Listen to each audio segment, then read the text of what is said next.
Pourquoi la Kaaba sacrée de la Mecque a-t-elle été détruite? Est le témoin d'une scène horrifiante et choquante dans le monde entier. Scène horrifiante et choquante dans le monde entier. Des milliers de personnes se piétinent et s'enfuient. S'enfuient et le sanctuaire sacré de la Kaaba semble être consumé par ces étranges événements. Événements. Qu'est-ce que ces événements étranges ont à voir avec l'humanité dans son ensemble? Événements étranges ont-ils à voir avec l'humanité dans son ensemble?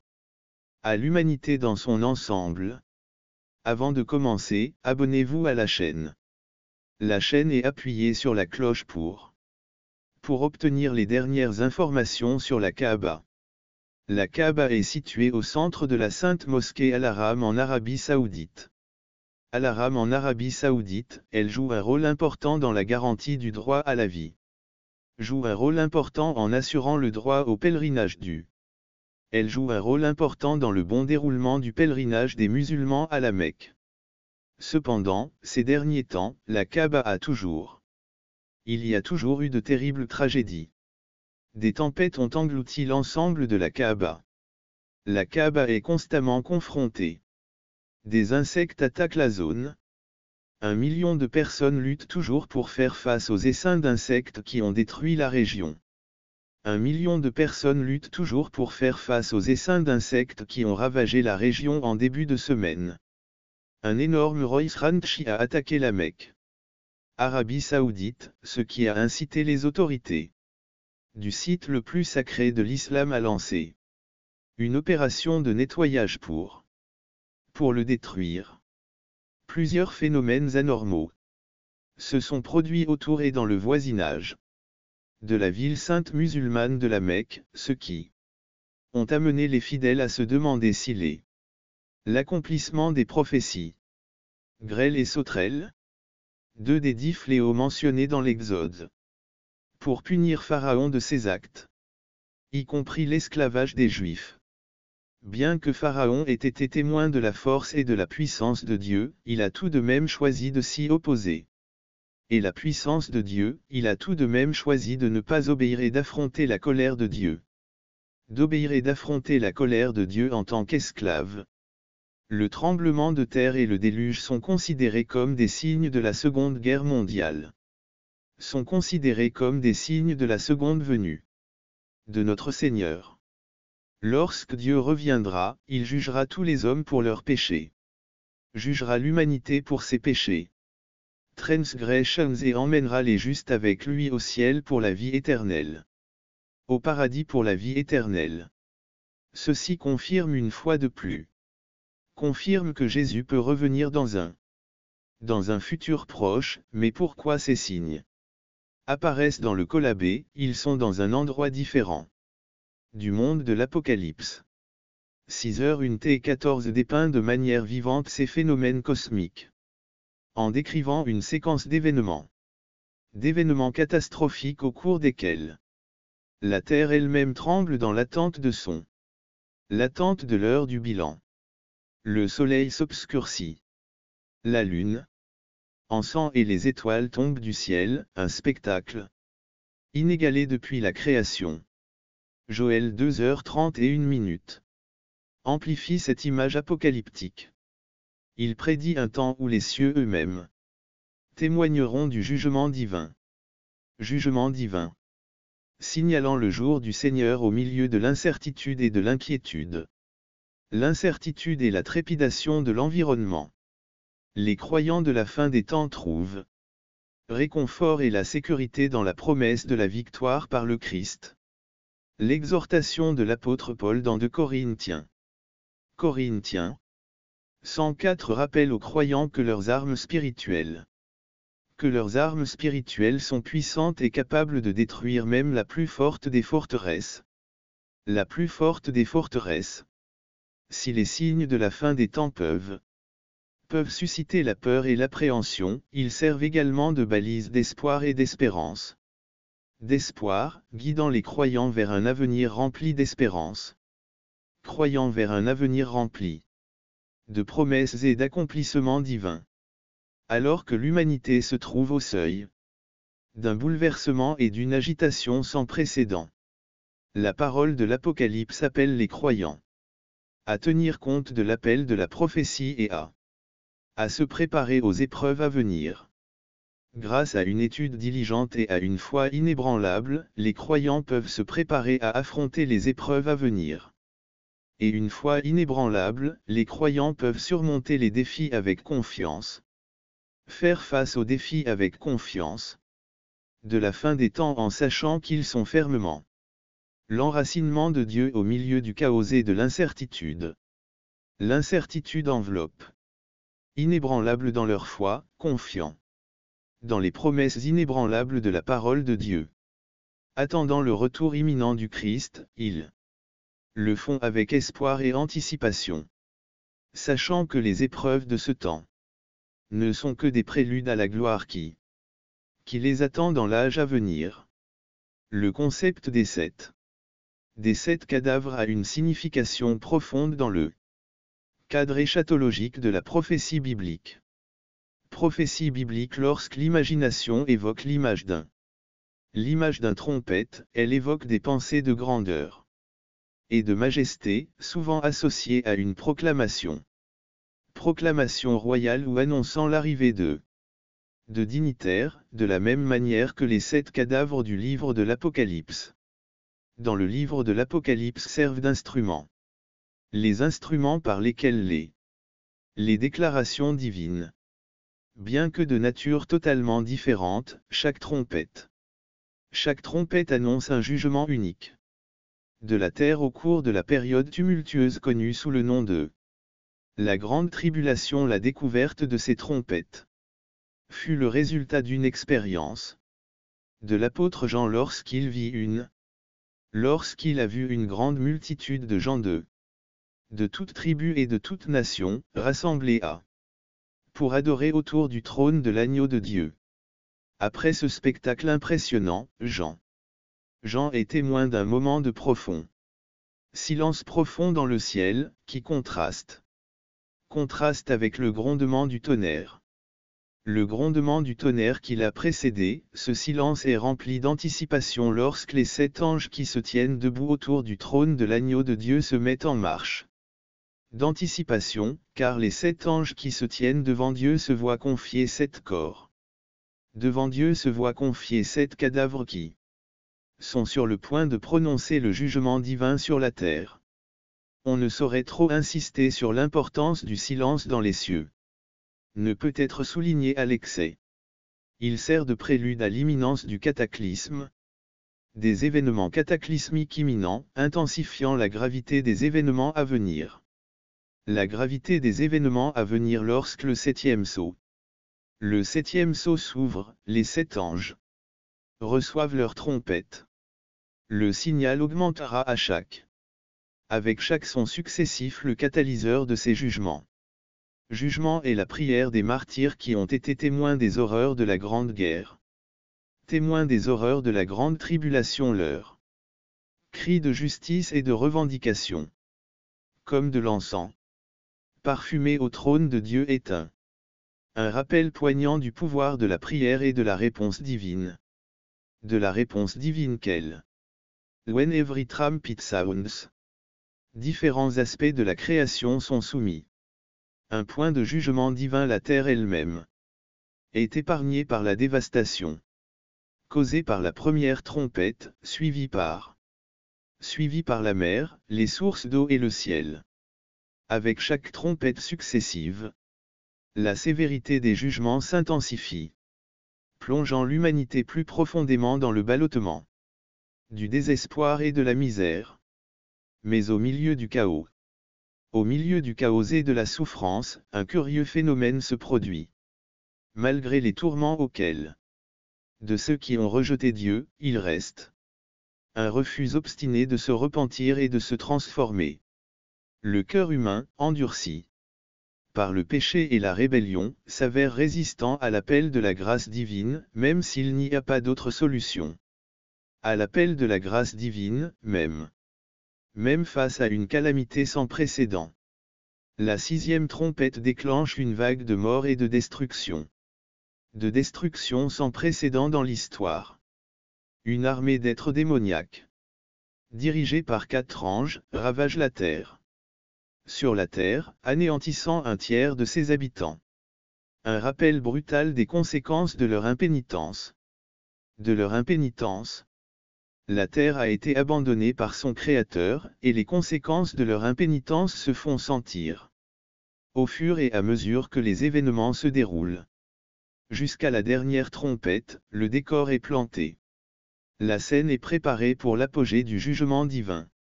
Et l'établissement du royaume du Christ. La grande tribulation peut ne pas se terminer. Immédiatement après le retentissement de la 7e trompette, elle marque une étape importante dans le déroulement du drame de l'histoire de l'humanité. Dans l'histoire de l'humanité, les croyants attendent avec impatience l'accomplissement du plan de Dieu. L'accomplissement du plan de rédemption, sachant que les épreuves de ce temps ne sont qu'un prélude à la consommation glorieuse qui les attend. Les attend.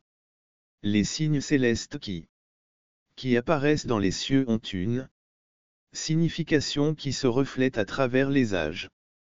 L'histoire de l'humanité est continue à captiver les esprits et les cœurs tout au long de la journée dans le domaine de la prophétie biblique. De la prophétie biblique, ces signes servent de symboles puissants qui incarnent à la fois mystérieux et inaccessible. Éteint par anxiété, comme cela a été noté de manière poignante. Elle est Wigglesworth. Il y a un décalage entre les signes et les miracles dont ont été témoins des disciples de l'Antiquité et la perception de l'absence de telles manifestations à notre époque. De telles manifestations à notre époque. Cette dissonance incite à l'introspection. Si la puissance de Dieu a diminué ou si notre foi et nos attentes se sont affaiblies, aveuglant ainsi notre foi et nos attentes, l'introspection s'impose. Et nos attentes se sont affaiblies, nous empêchant de voir le lien entre les grandes œuvres promises par Dieu et la réalité. La relation des grandes œuvres promises par Jésus. Versi. Let us worship. Mais avec joie Jésus-Christ reviendra en effet. Reviendra alors viens, Seigneur Jésus. Ce que Dieu dit à propos de l'Antéchrist. Dieu essaie d'envoyer un message aux gens pour qu'ils fassent attention. Quand ils veulent aller dans un endroit humble. Pour prier parce que peut-être la personne. Il n'y a pas de Dieu mais un faux Dieu, le Christ ou un faux Dieu. Dieu est un homme qui apparaîtra dans un âge de justice avant la fin du monde. La fin du monde, causant la corruption et l'oppression l'oppression balayant la terre pour une période de 40 jours ou 40 ans, son apparition est l'un des signes majeurs de l'Apocalypse, il a séduit beaucoup de gens avec de faux miracles. Il a attiré beaucoup de gens avec de faux miracles et de faux enseignements. Enseignement, d'abord il prétendra être Jésus.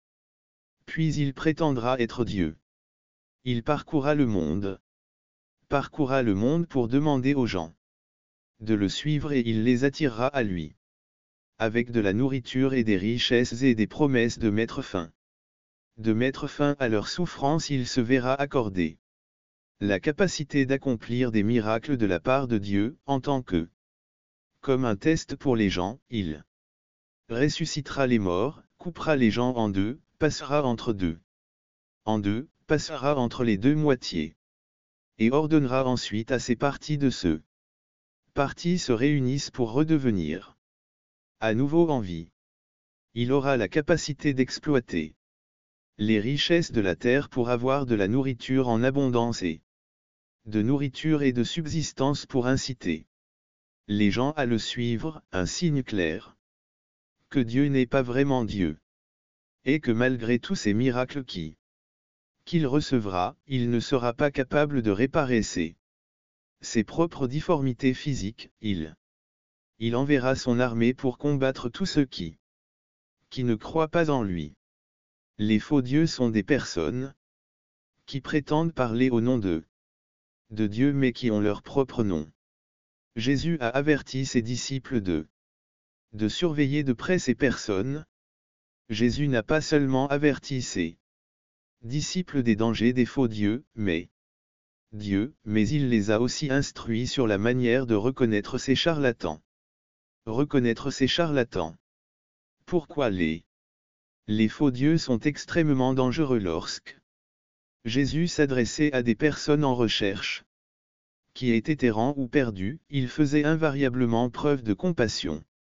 Compassion, il leur répondait avec patience et douceur. Avec patience et douceur, mais lorsque Jésus entrait en contact avec des hypocrites et les faux enseignants, il réagissait avec une juste fureur et une conviction audacieuse. Dieu vous donne la marque de l'Antéchrist parce qu'il rit. Vous devez donc toujours être sûr. Ne laissez pas les faux signes et les faux temples.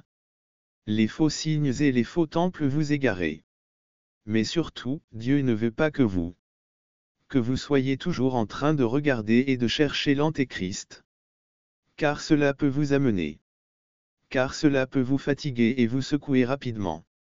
Tournez-vous vers Dieu, concentrez-vous sur lui et laissez sa lumière vous guider. Pour l'instant, quelque chose empêche l'Antéchrist de venir au pouvoir est là. La force supérieure qui le retient. Le retien sera finalement retiré de la terre et l'Antéchrist. De la terre et l'Antéchrist s'emparera du monde. Mais Dieu le tuera et condamnera les personnes qui n'ont pas cru en Jésus. N'ont pas cru en Jésus selon Jésus. Quand le Fils de l'homme reviendra, il y aura grande tribulation, car on le verra. Tous les yeux, y compris ceux qui l'ont transpercé et tous les habitants de la terre. Les gâteaux seront rassemblés en premier et avec les femmes, ce qui indique un jugement ou une punition pour ceux qui s'opposent au sacrifice expiatoire de Jésus-Christ. Il faut donc continuer à croire en ce que Dieu a arrangé. Croire en ce que Dieu a arrangé, il préparera tout pour vous avant qu'il ne revienne. Ce que vous devez faire, c'est de rester vigilant et de reconnaître les signes que Dieu essaie de vous envoyer en même temps. Prions fort pour qu'il nous demande d'être vigilants et de préparer nos cœurs à accueillir son retour. Une catastrophe naturelle dans l'évangile de Matthieu. 2478. Il est dit qu'en divers lieux il y aura famine, mer et tremblement de terre, tout cela est le début de la tribulation.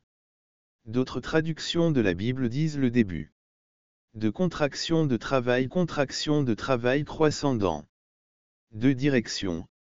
Dans la pureté et dans l'intensité de la persécution contre les chrétiens de Matthieu. Des chrétiens de Matthieu. 249. Ce que Dieu dit de l'Antéchrist. Le message de Dieu. Essaie d'envoyer un message aux gens pour qu'ils soient. De faire attention quand ils veulent aller quelque part. De prier humblement car il est possible que l'homme qui est là n'est pas Dieu mais un faux Dieu. L'Antéchrist, ou le faux Dieu, est un homme qui apparaîtra dans un âge d'injustice avant le jour de la lumière.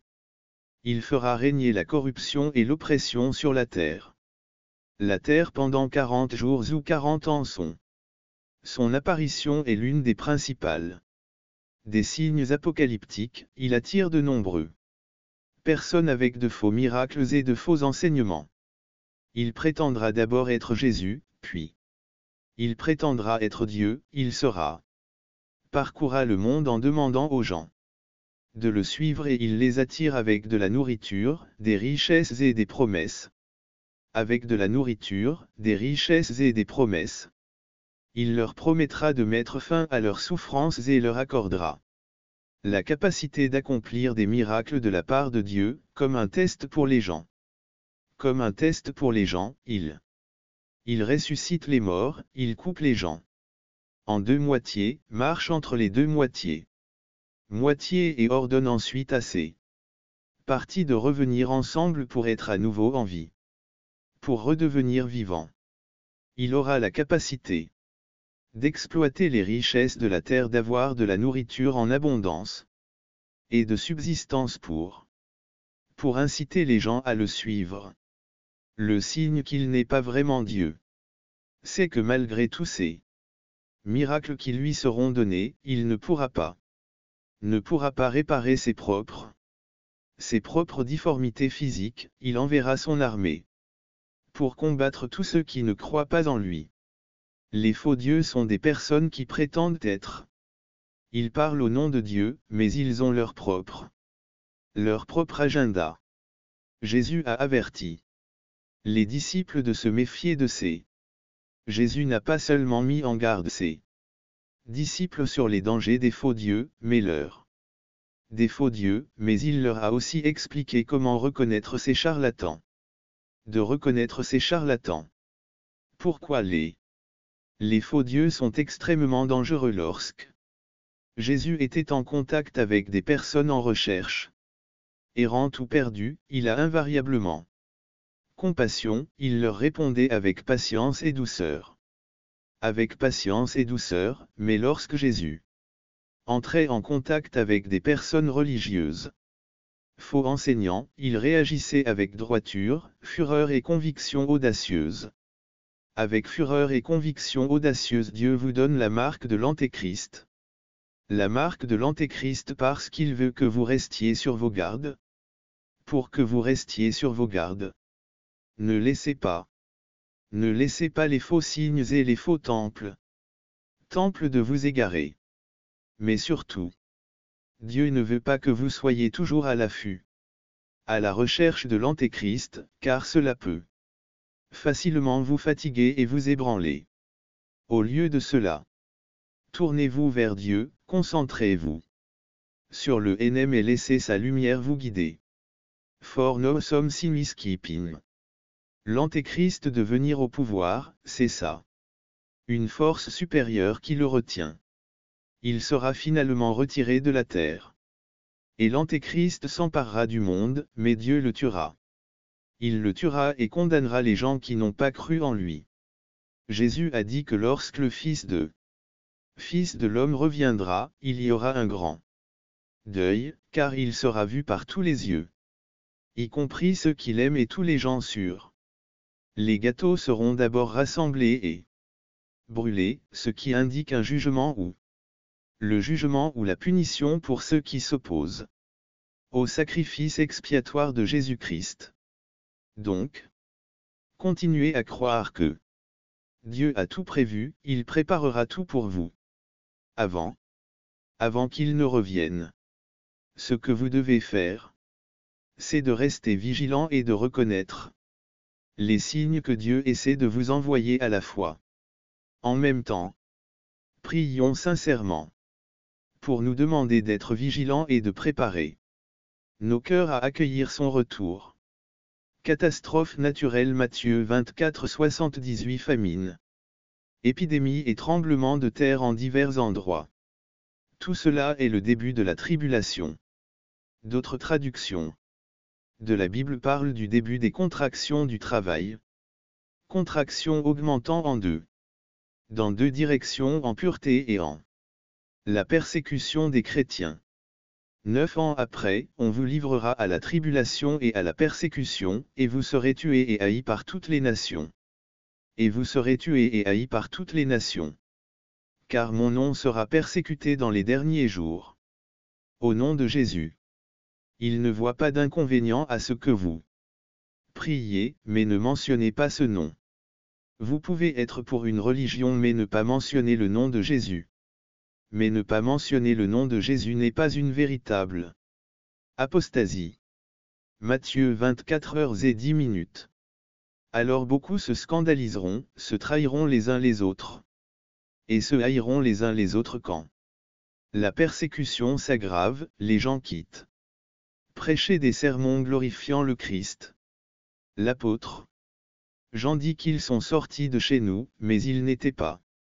Car s'ils avaient été des nôtres, alors ils seraient restés avec nous. Ils étaient des nôtres. 1 Jean 2h01. 2h01. Beaucoup d'églises sont remplies à Ras-Bord. Évangélisation confortable, pas d'expiation par le sang, pas de seigneurie. Du Christ pas de repentance pas d'enfer éternel pas de suivre Jésus jusqu'à la mort. Quand la persécution viendra, ils partiront parce que ce sont des églises vides, de personnes qui n'ont jamais connu le Christ. Les prophètes de Matthieu 24h11. Beaucoup de faux prophètes se lèveront et flatteront. Beaucoup de faux Christ religieux mais un faux prophète n'est pas nécessairement un faux prophète. Signifie quelqu'un qui parle avec autorité. Disant ceci est juste, ceci est faux. Rempli de la marque d'un prophète déjà. Et l'intérêt personnel. Un vrai prophète parle. Non pas de ses propres intérêts, mais des intérêts de Dieu Tout-Puissant. La corruption de MF. 24h01 à cause de la multiplication de l'anarchie chez beaucoup, l'amour s'est refroidi.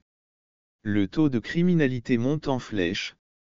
Pour plus d'informations, lisez les nouvelles à cause de la multiplication de l'iniquité et du péché, l'amour s'est refroidi.